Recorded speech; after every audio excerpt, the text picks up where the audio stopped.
Ek glo as jy so saam met ons deelgeneem het aan ons lof aan die Here, glo ek ook jy het nou 'n behoefte om net jou geloof, ons wat ook soos Paulus kan sê, of ons lewe en of ek sterwe, ek behoort aan die Here. Dat jy ook vanoggend 'n behoefte het om jou geloof in woorde om te sit. En daarvoor is die apostoliese geloofsbelijdenis ook oorgelewer met soveel jare, sodat ek en jy ook, as ons geloof wil bely en wil uitspreek, dan kan ons dit gebruik. So bely saam met my, hardop, as jy dit ook saam met my ook wil hardop bely. Ek glo in God die Vader, die Almagtige, Skepper van die hemel en die aarde, en in Jesus Christus sy eniggebore Seun, ons Here, wat ontvang is van die Heilige Gees, gebore is uit die Maagd Maria, wat gelei het onder Pontius Pilatus, gekruisig is, gesterf het en begrawe is, en ter helle neergedaal het, wat op die 3de dag weer opgestaan het uit die dode, wat opgevaar het na die hemel, en sit aan die regterhand van God, die Almagtige Vader, van waar hy sal kom om te oordeel die wat nog lewe, en die wat reeds gesterf het. Ek glo in die Heilige Gees, ek glo aan 'n heilige algemene Christelike kerk, die gemeenskap van die heiliges, die vergifnis van sondes, die opstanding van die vlees en 'n ewige lewe. Amen. En as ons sê amen, dan bedoel ons daarmee, dit is vir my en vir jou die waarheid. Kom ons sit so, dan sluit ons die oë, juis op die drie-enige Sondag, oor die drie-eenheid. Here God, wil ons U aanbid as die Vader, die Seun en die Heilige Gees. Dankie Here dat ons die Vader, die Seun en die Heilige Gees kan beleef ook in ons lewens. U as ons Vader, as ons gestruikel het, is U daar om ons op te tel. Soos die woord ook vir ons leer, al die seerplekke, die skaafplekke, U is die een wat ons wonde kom verbind.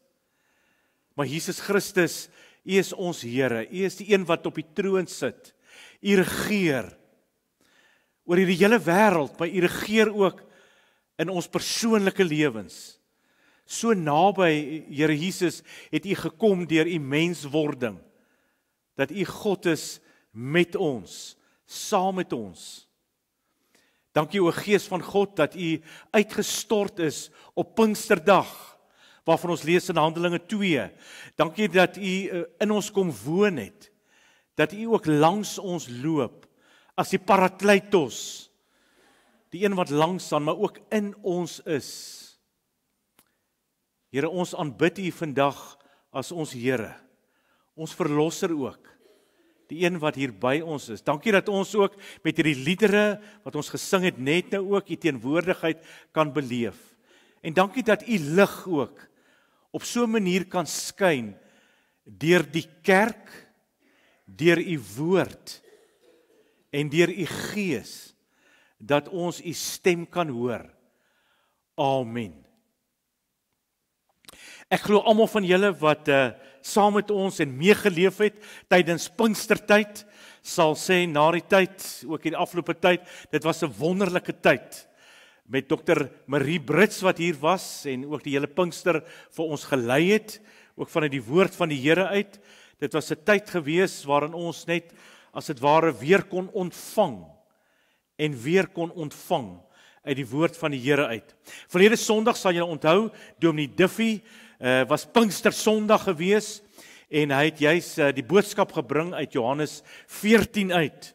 Johannes 14, juis daar waar Jesus gesê het, hy gaan sy Vader vra, sodat hy vir ons 'n ander voorspraak kan stuur, sodat hy ewig by ons kan wees. En dan net die volgende vers 17, sê Jesus, julle ken hom, omdat hy by julle bly. Hy gaan langs aan julle bly, maar hy gaan ook in julle kom woon. Hy gaan sy woning kom maak. En dan kom Paulus, en Paulus kom met die groot uitnodiging, oproep. word vervul met die Heilige Gees. En op die bord vanoggend ons tema vir die boodskap, net om so 'n bietjie dit saam te vat, word vol met die Gees. En ons gaan saam lees uit Efesiërs 5 vanaf vers 18 tot en met vers 20. Daai bekende verse van Paulus waar hy skryf aan hierdie mense wat pas eintlik volgelinge van Jesus geword het. So hulle is nog vars in die geloof in die Here en hy skryf aan hulle. As jy saam met my kan volg in jou eie Bybel of miskien op die selfoon vanoggend, dan hou jy sommer die Bybel daar oop, Efesiërs 5 vers 18, waar Paulus sê, moet julle nie aan drank te buite gaan nie. Daarmee gaan losbandigheid gepaard. Nee, laat die Gees julle vervul en sing onder mekaar psalms, lofgesange en ander geestelike liedere. Sing met julle hele hart tot eer van die Here. Dank God die Vader altyd oor alles in die naam van ons Here Jesus Christus. Groot woorde, maar kom ons maak vers 18 ons kernvers op die bord. Moet julle nie aan drank te buite gaan nie. Daarmee gaan losbandigheid gepaard. Nee, laat die Gees julle vervul. Baie van julle sal onthou die 1933 vertaling, ou Afrikaanse vertaling, wat so 'n bietjie anders te gestel het, maar wil ek maar sê, meer direk uit die Griekse Bybel, Nuwe Testament gewerk het. Op die bord, moenie dronk word van wyn nie. Daarin is losbandigheid, maar word met die Gees vervul. Moenie dronk word van wyn nie, maar word eerder met die Gees vervul. En dan vers 18 ook in die Brits, in die Engels, the Message vertaling, lees ons, don't drink too much wine. That cheapens your life. Drink the Spirit of God, huge draughts of Him. Dan sien jy ook sommer die woord draft kom uit die Bybel uit. Kyk gou saam met my, wat sê Paulus vanoggend vir hierdie mense wat pas tot geloof gekom het, wat nog vars en jonk is in hulle navolging aan Jesus Christus. Wat sê Paulus vir hulle? En wat sê Paulus ook vir my en vir jou? Op die bord, word gedurig vervul met die Heilige Gees. Dis wat Paulus vir hierdie mense in Efese kom sê, en ook vir my en vir jou. Word gedurig, en jy kan miskien daai woordjie gedurig omkring hier in jou gedagtes. Word gedurig vervul met die Heilige Gees. Wat beteken dit? In die eerste plek, dit beteken, ons is nie vol nie. Eerste plek beteken dit, ons is nie vol nie. Tweede plek beteken dit, daar is 'n leemte in elkeen van ons. Derde plek, hierdie beteken ook, ons word nie net een keer vervul met die Heilige Gees en nou is ons vol met die Heilige Gees nie. Daarom in die vierde plek, dit beteken ook dat ons nooit volledig vervul sal wees met die Heilige Gees nie. So waartoe nooi Paulus ons deur hierdie bekende teksgedeelte, Efesiërs 5 vers 18, ons uit? Waartoe nooi hy ons uit? Op die bord, ek glo dat hy wil graag hê, ek en jy moet dalk weer in kontak kom met die leemte binne in ons. Ek het nou net gesê, hierdie mense, dit het volgelinge van Jesus geword, so dit was maar onlangs gewees, so hulle is nog vars in die geloof, in die Here. En hulle het nie werklik 'n bewustheid gehad van hierdie leemte wat binne in hulle is nie. En so gebeur dit ook dat ons ook nie baie keer werklik bewus is van 'n leemte binne in ons. En Paulus sê, daar is 'n sekere leemte binne in ons, en ons moet in kontak kom daarmee. En oor hierdie leemte sê hy, en hy maak dit eintlik baie duidelik, vers 18, ons kan dit goed verstaan. Ons kan begrip hê vir hierdie leemte binne in elkeen van ons. En ons kan dit verstaan, maar ons kan dit ook voel. Wanneer is dit dat ek en jy hierdie leemte, waarvan Paulus hier praat, dit die sterkste voel in ons lewens? Wanneer voel jy dit nogal die sterkste? Is dit dalk miskien laat op 'n Sondagmiddag, wanneer daai sonnetjie sy kop laat sak hier oorkant hierdie pragtige berge van ons, en dit begin so 'n bietjie donker raak daar buite? Of is dit dalk dat jy in kontak kom met al jou verliese in jou lewe? Mense wat op 'n stadium deel was van jou lewe, van jou lewensreis, en nie meer daar is nie. Mense wat nie meer saam met jou is nie. As jy in kontak kom, daai bepaalde gevoel wat jy voel, wanneer voel jy hierdie leemte die sterkste? Of is dit dalk miskien op 'n maandagooggend as jy opstaan en jy besef daar's soveel uitdagings wat voor my lê en jy weet nie regtig of jy kans sien vir alles en wat nog voor lê in hierdie week wat voor lê nie. Wanneer is dit wanneer jy hierdie leemte die sterkste voel? Nou hierdie leemte wat ons het, wat sou ons dit noem? Ek bedoel, as 'n mens dit kon identifiseer en dit 'n benaming gee. Hierdie leemte. Sekere mense praat daarvan as 'n verlange. Ronald Rolheiser het ook 'n pragtige boek geskryf, juis oor The Sacred Longing, waar hy praat oor hierdie diep verlange wat ons as mense het. Dalk is daar mense wat dink in terme van hierdie verlange of hierdie leemte as 'n gevoel van eensaamheid. Of dalk soos Dawid skryf, dis 'n dors, dit is 'n honger. Paulus sê ons elkeen het hierdie leemte. En dan maak hy dit baie duidelik. Dit is net God wat hierdie leemte binne in ons kan kom vul. Dis net God wat hierdie leemte kan kom volmaak. Op die bord net weer in die Engels vers 18, the Message vertaling, don't drink too much wine, that cheapens your life. Drink the Spirit of God, huge draughts of Him. Met ander woorde, drink hom. Dis so deel van mens wees. Dis hoe ons gemaak is. Dis waarvoor ons gemaak is. Dis absoluut deel van mens wees. Daarom is dit so belangrik, glo ek vanoggend, dat elkeen van ons wat hier sit, net weer in kontak kom met hierdie leemte binne in ons, want ons is nie vol nie.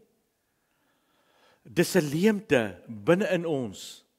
Want as ons nie regtig in kontak kom daarmee nie, dan gaan jy nie regtig iets doen om iets te gaan kry of iets te soek om daai leemte te vul nie. As ons nie werklik in kontak kom met hierdie leemte binne in ons, gaan ons ook nie moeite doen met hierdie groot uitnodiging van Paulus om julle te vervul met die Heilige Gees nie. Groot vraag net vanoggend op die bord. Wat doen ek en jy met hierdie leemte? Wat doen ons as mense oor die algemeen met hierdie leemte binne in ons? En as jy saam met my kyk, dat Paulus sin speel eintlik hier op hierdie jong gelowiges. Jong, as ek dit sê, dan bedoel ek daarmee nie soseer 'n jonk in hulle ouderdom nie, maar jonk in navolging van Christus. Hy sin speel eintlik daarop dat hierdie mense wyn as 'n middel gebruik het om hierdie leemte te vul, om hulle vol te maak. Hulle het 'n oormaat wyn gedrink en geglo dat hulle hierdie leemte wat hulle binne hulle het, daai honger of daai dors kan stil maak. Hulle het 'n middel gebruik, die middel van wyn. In ons dag moet ons sê, daar sou letterlik enige iets kon wees wat ons baie keer as mense gebruik om hierdie leemte binne in ons stil te maak, om dit vol te maak. Ek het gedink in my eie lewe hierdie afgelope tyd ook, toe besef ek net, dit is so maklik dat 'n mens jouself besig hou met allerlei taakies en goed wat jy moet verrig deur die dag, dat dit eintlik iets kan word soos 'n middel wat jy gebruik om hierdie leemte binne in jou vol te maak. Dit kan 'n oormaat oefening wees. En daarmee het ek glad nie gesinspeel op my eie lewe nie. Dalk het ek net daai oefening nodig. Dit kan geld wees. Dit kan mense wees. Dit kan mense wees wat jy kort nader trek. Want as jy alleen is, dan kom jy dalk in kontak met daai leemte in jou lewe. Dit kan suiker wees. Vir daai suikerrush, as ek net daai lekker soet melktert geëet het, of daai lekker koek, dan voel ek sommer net beter. Maar letterlik kan dit enige iets wees wat ons as mense gebruik om daai leemte vol te maak. En die vraag is, wat doen jy in jou lewe om daai leemte vol te maak? Ek moes hierdie week net so 'n bietjie weer lees oor wyn. Nie oor goeie wyn en nie goeie wyn wat jy moet koop nie, maar soseer wat doen wyn aan 'n mens as jy die tweede glas en die derde glas en die vierde glas drink. Dit word baie duidelik gestel, wyn is 'n depressant. Hulle praat ook van dit as 'n downer. Maar dit is ook 'n stimulant. Hoor daai woord stimulant. So wyn is ook 'n stimulant. Net soos enige medikasie wat jy by die apteek kry, wat op 'n sekere deel van jou brein werk, wat jou kan stimuleer. So is wyn 'n stimulant. Tweede vraag op die bord is, wat is die wyn in ons lewens? En ek bedoel nou nie daardeur letterlik nie. Meer simbolies, wat sou die wyn wees wat ons gebruik om hierdie leemte vol te maak? Wat is in ons lewens daai stimulant? Wat is dalk daai depressant wat ons gebruik om hierdie leemte te stil in ons lewens? Wat se aktiwiteite is daar? Wat se middels is daar dalk wat jy gebruik en selfs ook misbruik om net hierdie leemte vol te maak? Nou wanneer Paulus sê, julle moet nie dronk word van wyn nie, maar vervul julle met die Heilige Gees, dan wil hy graag hê ons moet eintlik ook insien dat daar groot ooreenkomste en ook verskille is teen iemand wat 'n oormaat wyn gedrink het, iemand wat onder die prop is, of kom ons sê iemand wat onder die invloed is, en iemand wat vervul is met die Gees. Daar is ooreenkomste, maar daar is ook verskille. Met ander woorde, teenoorgesteldes. Tussen dronk wees van wyn of enige middel en vervulling met die Heilige Gees. Nou daar is soveel ooreenkomste as jy gou saam met my kan dink. En dit sou nogal lekker wees as jy vanmiddag om die etenstafel op Vadersdag na daai choppies gebraai is en is op die tafel in die bak en jy kan lekker saam kuier met mekaar. Wonderlik wees as jy 'n bietjie kan gesels. Wat sou die ooreenkomste wees tussen iemand wat onder die invloed is en iemand wat vervul is met die Heilige Gees? Gesels 'n bietjie daaroor. Want wyn en vervulling met die Heilige Gees het te doen met stimulering. Op die bord, die Amplified Bible wat ook lees, but ever be filled and stimulated with the Holy Spirit. Nou die uiterlike reaksie tussen iemand dit wat dronk is van wyn of enige alkohol en iemand wat vervul is met die Heilige Gees, lyk op die oog af baie dieselfde. En Paulus sinspeel ook daarop hier in Efesiërs 5. Dink saam met my juis in Handelinge 2 kry ons die uitstorting van die Heilige Gees. Die Heilige Gees is uitgestort op die mense. En dan is daar ander mense wat na hierdie mense wat onder die invloed van die Heilige Gees gekom het, wat na hulle kyk en sê, maar daardie mense is dronk. Handelinge 2 vers 13. Daar is ook een Afrikaanse vertaling wat lees, hulle is onder die invloed. Dit lyk vir ons op die oog af, of mense dit wat dronk is van wyn, en mense wat vervul is met die Heilige Gees, baie dieselfde lyk.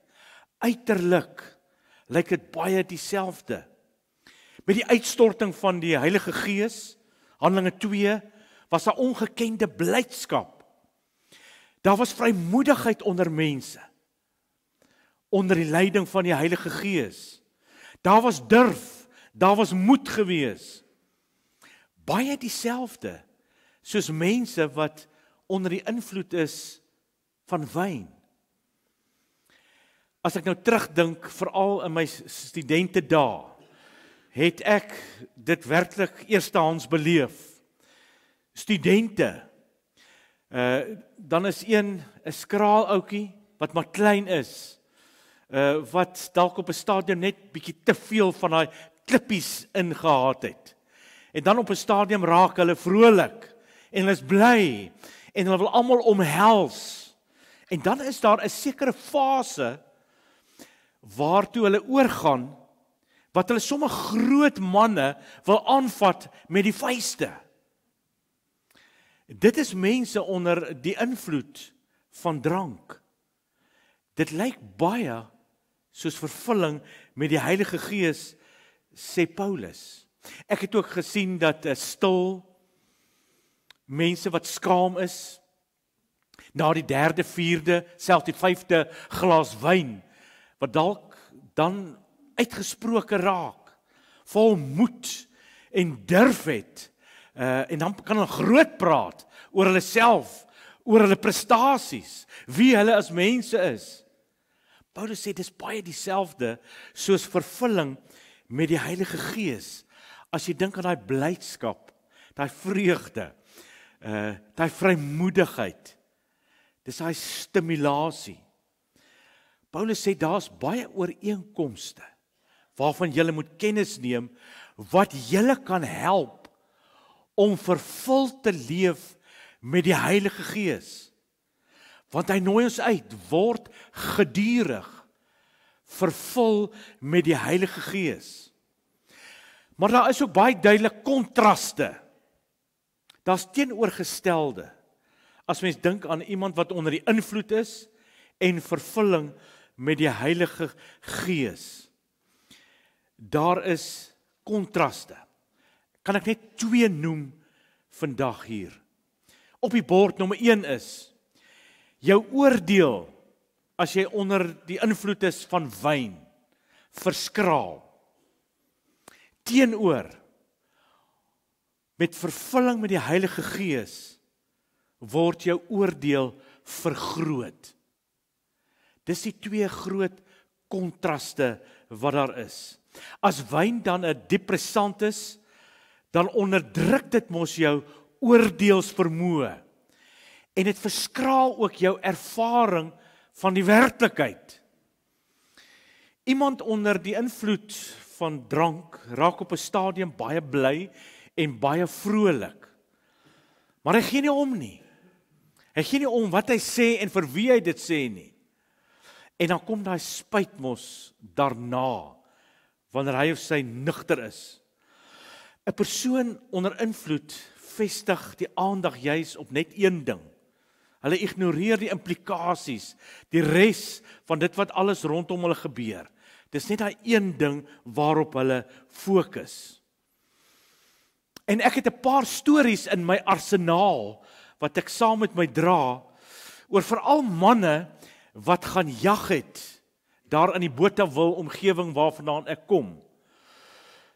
Manne wat gaan jag het en na 'n dag op die jagveld staan hulle om 'n vuurtjie en dan begin hulle te kuier. En later aan begin hulle lekker te kuier. En later aan begin hulle op hulle lekkerste te kuier. Maar dit is een so 'n storie wat aan my meegedeel is. Ek het dit nie eerstehands beleef nie. Van 'n groep sakemanne wat daar in die omgewing van Leeudoringstad gaan jag het by 'n boer op sy plaas. Daai boer het 'n baie groot lapa gehad waaronder hierdie jagters ook toe kon kuier in die aande. En hierdie groep was ook op die jagveld gewees en die aand daar 'n bietjie gekuier en later aan toe lekker toe gekuier. Daai volgende oggend staan die boer op en hy sien hierdie groot lapa wat hy gehad het is afgebrand tot op die grond. En hy het toe onder hierdie jagters toe probeer uitvind, maar wat het nou gebeur? Wie weet wat gebeur het? Met hierdie lapa wat nou afgebrand is tot op die grond. Hier en daar het hulle gesê vir die boer, ons weet nie, ons kan nie glo dat so iets gebeur het nie. Maar so mettertyd kom die storie uit. Daar was een ou gewees onder hulle wat die res gedreig het en vir hulle gesê het, ek gaan nog vanaand hierdie lapa afbrand. En met nie goeie oordeelsvermoë het hy toe later aan die lapa afgebrand tot op die grond. Daar is 'n kontras teenoorgestelde wanneer dit kom by vervulling met die Gees. Daar's 'n teenoorgestelde effek. Jy word ook bly met vervulling van die Gees. Jy word ook vol blydskap. En dit is dan lekker om ook tussen mense te wees wat dieselfde as wat jy glo. Maar daar kom 'n groter werklikheid wat jy al meer en meer begin raak sien. En dit is God se werklikheid. As jy dalk miskien gou saam met my wil blaai na die bekende 2 Konings 6. Dit is daai bekende storie van die profeet Elisa.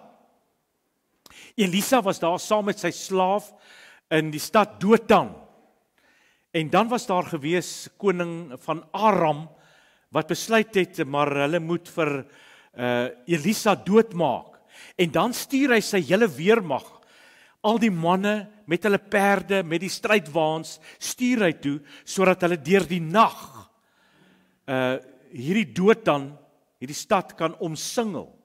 En daardie volgende oggend staan die slaaf van Elisa op en hy kyk so na al hierdie manne met hulle strydwaans en al die perde en hy sê toe vir Elisa, ai tog, wat gaan ons nou maak? Ai tog, wat gaan nou van ons gebeur? Wat gaan van ons word in hierdie omstandighede? Kan julle hoor? Nogal bekende woorde. Ai tog, wat gaan van ons word op die einde? En dan bid Elisa vir sy slaaf dat die Here sy geestesoë sal oopmaak. En dan sien hy daai groter werklikheid en hy sien ons is meer met God aan ons kant. Ons is meer as wat hulle is. Dit is so 'n pragtige storie van vervulling met die Gees. Daar is nog 'n verskil, nog 'n teenoorgestelde op die bord. Ons sê baie keer onder die invloed van alkohol word jy weggeneem. Teenoor jy word teruggeneem in vervulling met die Gees. Jy word teruggeneem na die praktiese lewe toe. Hoe meer jy wyn inneem, hoe meer vergeet jy van alles dit wat rondom jou gebeur. Iemand het vir my een keer gesê, hoe meer wyn jy drink, hoe meer neem die wyn jou na 'n ander plek. Jy gaan na 'n ander plek toe onder die invloed van baie wyn. Die Heilige Gees daarteenoor bring jou eintlik terug na die hier en die nou. Die Heilige Gees, wanneer jy vol word van die Gees, bring jou juis na die lewe toe. Kyk gou saam met my, net nadat Paulus ons uitgenooi het, word vervul met die Heilige Gees. Direk daarna, dan praat hy oor dankbaarheid tussen jou en God. Vervulling van die Heilige Gees wil jou terugbring om 'n dankbare lewe te leef teenoor God. Dankbaar oor die lewe wat jy ontvang het as geskenk. Die feit dat jy nou kan asemhaal is 'n geskenk van die Here. En die Here hou dit in stand. Vervulling met die Heilige Gees vat jou terug na die praktiese lewe toe. Daarom direk daarna praat Paulus oor huweliksverhouding. Net daarna praat Paulus ook, nadat hy gepraat het oor vervulling van die Gees, oor ouer-kind verhouding, oor eienaars en hulle slawe. En dan net daarna praat hy ook oor die aanslag van die duiwel. Vervulling van die Heilige Gees wil jou terugvat, wil jou vat na die lewe toe, waar jy saam met God die lewe kan leef. Vervulling van die Heilige Gees is so konkreet en prakties vir my en vir jou. Dit vat jou terug na die lewe toe. Laaste vraag op die bord. Die ou vraag, hoe word ons met die Gees vervul? En ek is seker jy het al baie preke gehoor daaroor, jy het al baie riglyne gekry vir jou eie lewe, maar net vir my nogal belangrik om uit te lig, wanneer Paulus ons hier uitnooi, om vervul te word met die Heilige Gees, sê hy dadelik daarmee, jy kan nie iets doen, om vervul te word met die Gees nie. Dis buite jou hande. Jy kan dit nie self genereer of regkry nie.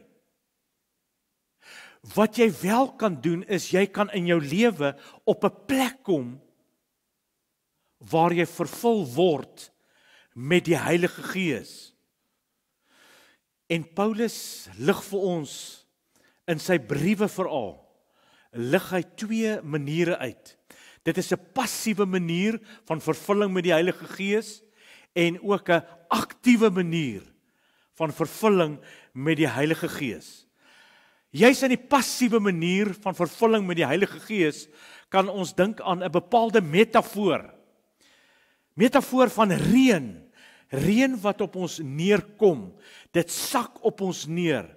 So is vervulling met die Heilige Gees ook reën wat op ons neersak.